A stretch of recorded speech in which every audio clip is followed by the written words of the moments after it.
Hey, it's me, Doc Lynch. I just saw somebody post a ticket from Woodstock. Reminded me this weekend is 45 years. I've had this ticket in a frame. Well, it hasn't always been in a frame. It's been in a frame probably about the last 15 years anyway. But how this ticket lasted is amazing. Never used it. Bunch of us ordered them, and it's kind of a long story, but I won't get into it.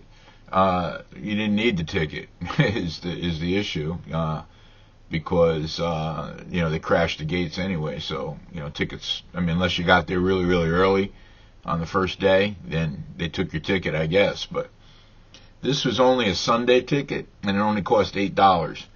I forget what the weekend ticket cost, but it was more. I think it was like $15 or something like that. So a bunch of us ordered them.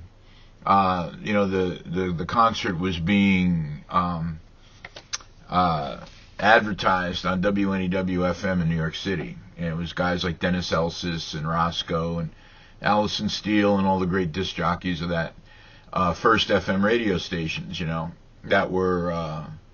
That were selling, essentially advertising and giving information on how you get tickets, because there was no mass social media back then. I mean, it was word of mouth or your local radio station. So I forgot who it was. We all hung out in one spot, and I came up with the bright idea that we would all pitch in, get the cheapest possible ticket we could get, because the older guys were, a little bit smarter than I was. I was 16, and just got my driver's license and all that stuff. And but some of the older guys, were like 20, 21. They came up with the bright idea that there's going to be so many people at this thing. Once you give your ticket, how are they going to know where you are? And he thought, or they thought that the tickets weren't even going to be needed anyway. So, but just in case. But thinking back on it, it was a Sunday ticket. So, little did we know that the concert was going to last until Monday. But you would have only been able to get in on a Sunday.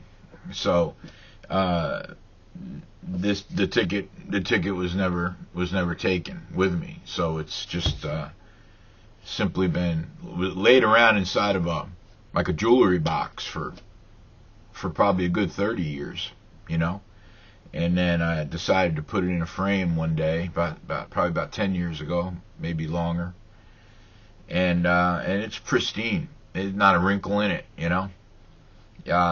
It looks the same as the day that it came in the mail. So it was says, I don't know if you can read it right side on this. It's backwards the way I'm looking at it. Maybe it'll when the video gets posted, maybe it'll be right side. I'm not sure how it works. But Woodstock Music and Art Fair, it says on it, Sunday, August 17th, 1969. 10 o'clock in the morning, 10 a.m. Good for one admission only, $8. Serial number 03754M.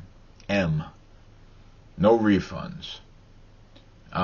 Globe Ticket Company. It's a little piece of rock history, you know what I'm saying?